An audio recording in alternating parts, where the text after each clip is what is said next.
Hello दोस्तों, नमस्कार। अभी तक हम लोग पढ़ रहे थे रेस्पिरेटरी सिस्टम, जिसमें हम लोगों ने पढ़ लिया है कि रेस्पिरेटरी सिस्टम क्या होता है, श्वसन क्या होता है, इसके कितने भाग होते हैं, कितने प्रकार होते हैं। ठीक है, तो अब उसके बाद हम लोगों ने और क्या पढ़ा, तो हमने पढ़ा कि जो ये हमारा श्वसन होता है ये 2 चरणों में कंप्लीट होता है।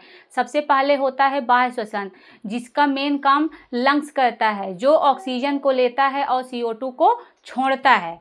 तो इसको हम डिटेल में पढ़ रहे थे कि इसकी शुरुआत हमारे नाक से होती है, यानी जो हवा है जो हम सांस के रूप में लेते हैं वो हमारे नाक से होते हुए जाती है। नाक से जाएगी फेरिंग्स में, फेरिंग्स से जाएगी लैरिंग्स में, और लैरिंग्स से जाएगी विंड पाइप में, जिसे ट्रेकिया कहा जाता है।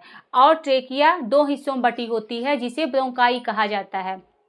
तो आप लोगों ने यहाँ तक पढ़ लिया है, अब हम पढ़ेंगे इसके आगे। ठीक है, तो क्या है, सबसे पहले आपने पढ़ा था फूड पाइप, जिसके ऊपर यहाँ पे होता है क्या, लैरिंग्स।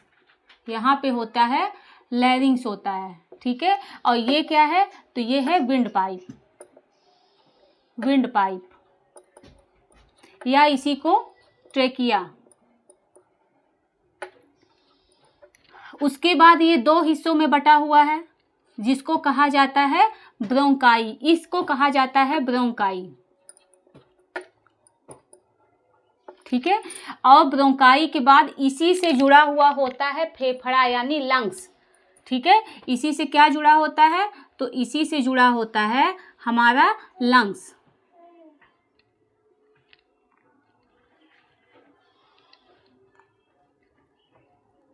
ये हो गया हमारा लंग्स।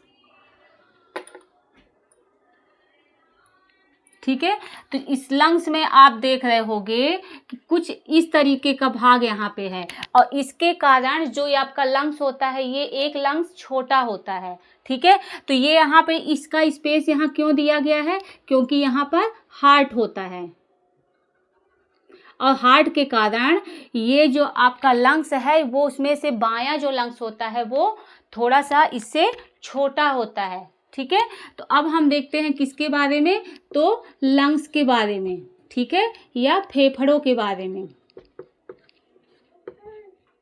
लंग्स या फेफड़ा ये क्या होता है, तो ये सबसे रेस्पिरेटरी सिस्टम का सबसे मेन ऑर्गन है। ये क्या है, तो ये सबसे मेन ऑर्गन है। ठीक है, ये कैसा होता है, तो इसका कलर होता है पिंक कलर का होता है। इसका वेट कितना होता है, तो इसका वेट होता है 1.3 किलोग्राम होता है। ठीक है, अब इसके अध्ययन को क्या कहा जाता है, तो इसके अध्ययन को कहा जाता है पल्मोनोलॉजी, यानी द स्टडी ऑफ लंग्स। यानी इसके अध्ययन को क्या कहा जाता है, तो इसके अध्ययन को कहा जाता है पल्मोनोलॉजी।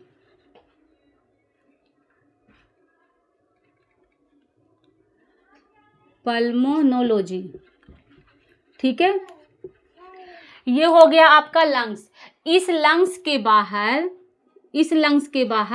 एक लेयर होती है। क्या होती है, तो एक लेयर होती है, उस लेयर को कहा जाता है प्लूरा। ठीक है, इस जो लंग्स होती है, इस लंग्स के बाहर एक लेयर होती है। ठीक है, इस लेयर को कहा जाता है प्लूरा, प्लूरा मेम्ब्रेन।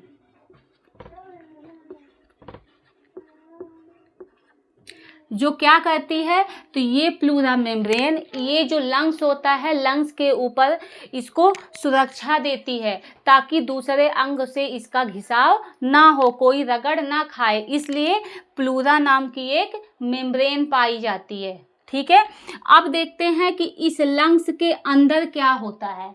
लंग्स जुड़ा किससे है, तो ये जुड़ा हुआ है ब्रोंकाई से।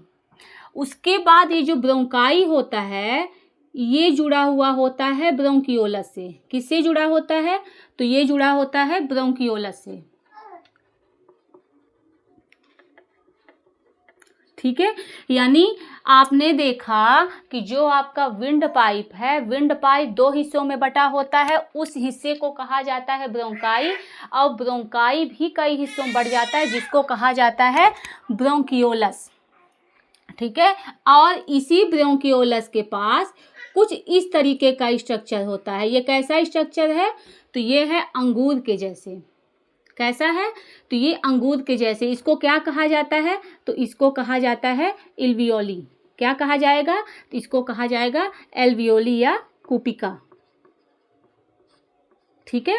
यानी अगर आप देखोगे तो फेफड़े का मेन काम कौन करता है?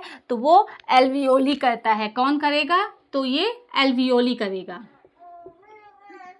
एल्वियोली या इसी को कहेंगे कूपिका। ठीक है। ये जो कूपिका होती है ये फेफड़ों की क्या है? ये एक सबसे छोटी इकाई होती है। यानी पूरा प्रोसेस ये एल्वियोली ही करती है।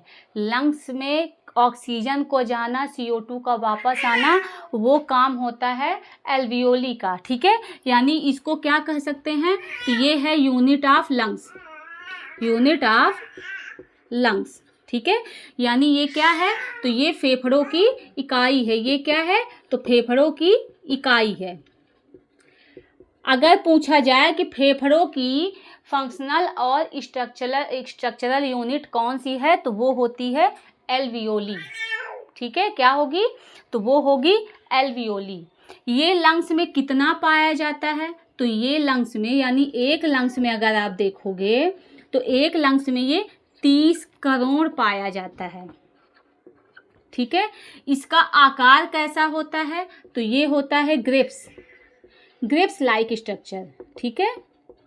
यानी ये अंगूर के गुच्छे की तरह होता है।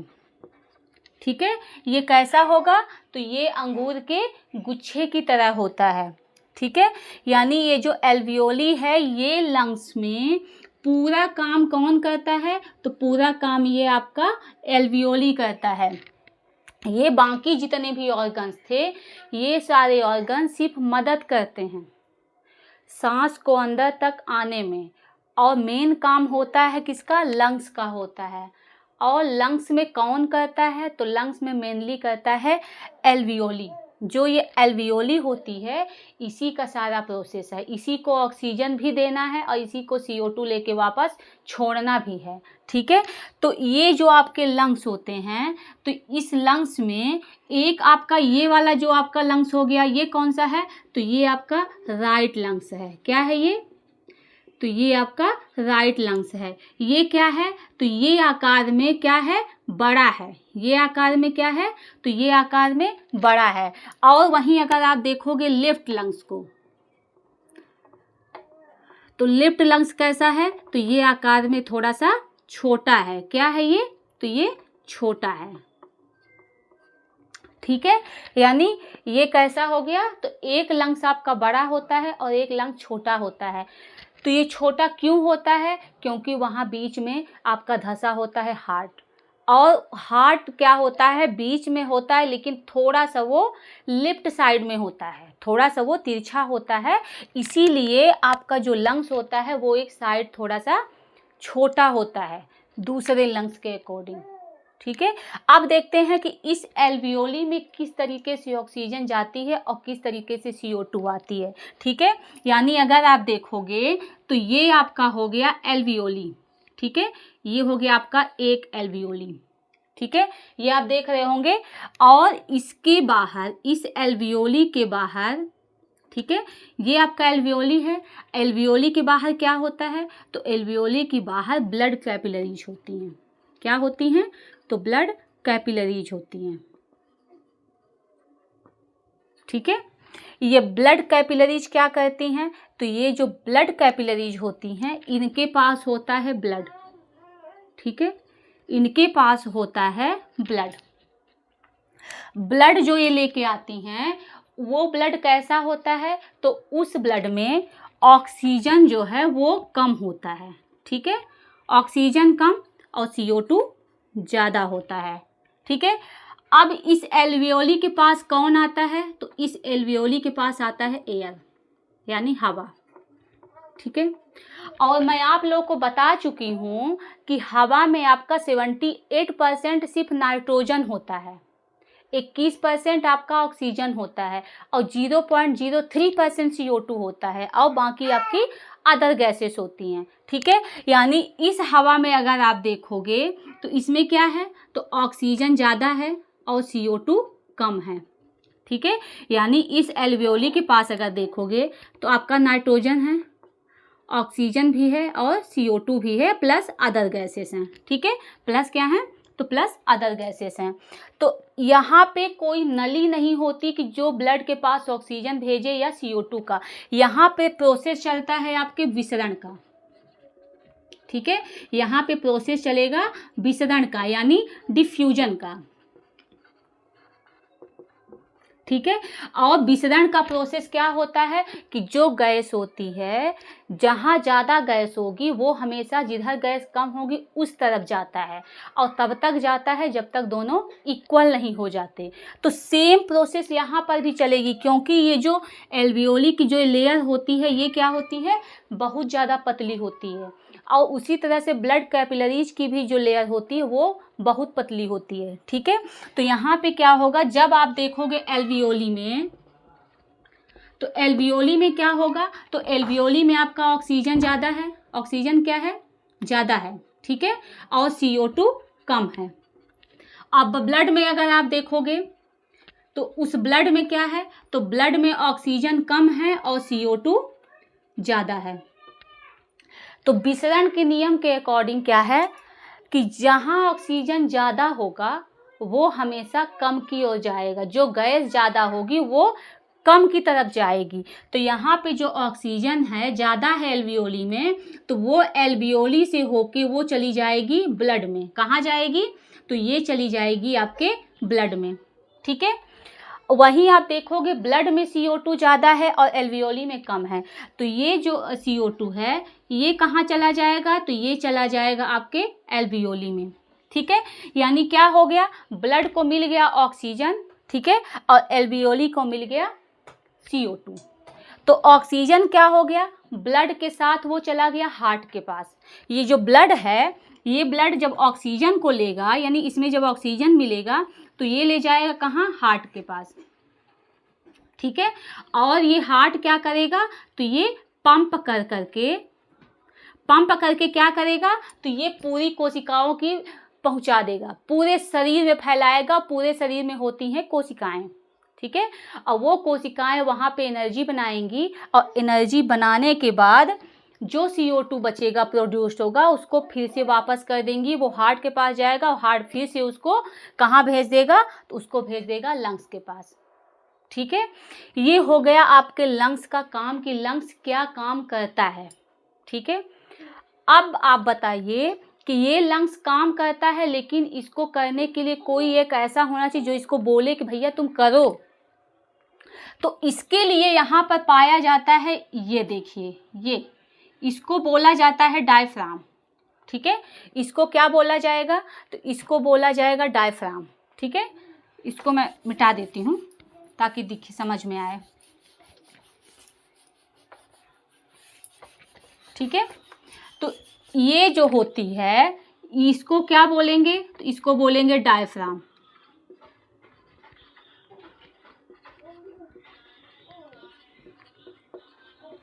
डायफ्राम, ये डायफ्राम क्या होता है, तो ये मसल्स का बना होता है। ये किसका बना होता है, तो ये मसल्स का बना होता है, ये मांसपेशी का बना हुआ होता है। ठीक है, तो ये जो मसल्स होता है ये मेन काम करता है लंग्स में हवा आए और लंग्स से CO2 को जाना, ये दोनों काम ये डायफ्राम करवाता है। ये डायफ्राम कैसे करवाता है, देखिए कैसे करवाएगा। ठीक है, मान लीजिए ये डायफ्राम क्या है, इस तरीके का है। ठीक है, ये डायफ्राम जब ऊपर जाएगा तो ये क्या करेगा, ये यानी डायफ्राम जो है, जब ये डायफ्राम कहाँ जाएगा, ऊपर जाएगा। ठीक है, तो जब ये डायफ्राम ऊपर जाएगा तो ये क्या करेगा, ये लंग्स को क्या करेगा, धक्का देगा। तो लंग्स क्या हो जाएगा, लंग्स सिकुड़ जाएगी, लंग्स क्या होगी, सिकुड़ेगी। ठीक है, और जब ये लंग्स सिकुड़ेगी ठीक है। ये लंग्स क्या होगी, तो ये लंग्स सिकुड़ेगी। जब सिकुड़ेगी तो इसमें क्या है, जो हवा है, जो लंग्स में हवा है वो बाहर चली जाएगी। हवा कहाँ चली जाएगी, तो हवा बाहर चली जाएगी। ठीक है, ठीक है, हवा कहाँ चली जाएगी, बाहर चली जाएगी। और जब ये लंग्स क्या होगा, नीचे आएगा। ठीक है, हमने क्या किया, सांस लिया। हमने क्या किया, सांस लिया। जब हम सांस लेंगे तो क्या होगा, लंग्स फूलेगा। लंग्स क्या करेगा, तो लंग्स फूलेगा। जब ये लंग्स फूलेगा तो ये डायफ्राम क्या होगा, ये थोड़ा नीचे सरकेगा। ठीक है, ये डायफ्राम क्या करेगा, ये डायफ्राम नीचे सरकेगा। यानी अगर देखोगे डायफ्राम क्या होगा, जब नीचे सरकेगा। ठीक है, नीचे सरकेगा मतलब क्या हो गया, लंग्स आपका क्या हो गया, लंग्स आपका फैल गया है। लंग्स क्या हो रहा है, फैल रहा है। मतलब इसमें क्या है, इसमें हवा भर रही है। इसमें क्या हो रहा है, तो इसमें जो हवा है वो हवा क्या होगी, भरेगी। ठीक है, यानी यहाँ पे क्या है, लंग्स में हवा का आना और हवा का जाना ये डिपेंड करता है आपके डायफ्राम पे। जब डायफ्राम क्या करेगा, लंग्स को पुश करेगा। ठीक है, हवा बाहर गई। और जब क्या होगा, ये जब फिर से नीचे आएगा तो क्या हो जाएगी, यानी जब पुल करेगा तो क्या होगी, लंग्स में फिर से हवा भर जाएगी। ठीक है, यानी लंग्स यहाँ पे काफ़ी ज़्यादा इम्पोर्टेंट होता है। ठीक है, लेकिन लंग्स का काम करवाने के लिए उससे भी ज़्यादा इम्पोर्टेंट कौन है, तो वो होता है डायफ्राम। अगर डायफ्राम किसी कारणवश क्या हो जाए, डैमेज हो जाए या काम ना कर पाए तो लोगों को क्या होगा, सांस लेने में दिक्कत होगी। यानी वो इंसान कहाँ जाएगा, वेंटिलेटर पे पहुँच जाएगा। ठीक है, अगर हमारे लंग्स में चोट लग जाए, लंग्स में क्या है, डायफ्राम में, ठीक है, चोट लग जाए तो क्या करेगा, लंग्स को पुश करना बंद कर देगा। ठीक है, जब लंग्स को पुश करना बंद कर देगा, पुल करना बंद कर देगा तो लंग्स उतना तरीके से काम नहीं कर पाएगा, हमें ज़्यादा सांस खींचने की ज़रूरत पड़ेगी। और जब हम उतना नहीं कर पाएंगे तो डॉक्टर हमें क्या करते हैं, वेंटिलेटर पे रख देते हैं और हमारे लिए अलग से सांस दिया जाता है ना। अलग से हमारे नाक में क्या लगा दी जाती है, मुंह में, नाक में नली लगा दी जाती है, ऑक्सीजन लगा दी जाती है। ठीक है, तो ये हो गया आपका बाह्य श्वसन। मतलब बाह्य श्वसन का मेन काम है ऑक्सीजन को लेना और CO2 को छोड़ना। ठीक है, यानी यहाँ लंग्स का क्या काम कर रहा है, तो वो ऑक्सीजन को ले रहा है और CO2 को छोड़ रहा है। लेकिन इस ऑक्सीजन का क्या काम है, हमारा शरीर इस ऑक्सीजन को क्यों लेता है और कोशिकाएं लेके उसमें किस तरीके से वो एनर्जी बनाएंगी, किस तरीके से वो CO2 देंगी, है ना, CO2 क्या करेंगी, छोड़ेंगी। तो ये सारी प्रोसेस आपको पढ़ना है आंतरिक श्वसन में, यानी इंटरनल रेस्पिरेशन में, जिसको मैं कल पढ़ाने वाली हूँ, अगली क्लास में पढ़ाने वाली हूँ। ठीक है, अभी तक के लिए धन्यवाद।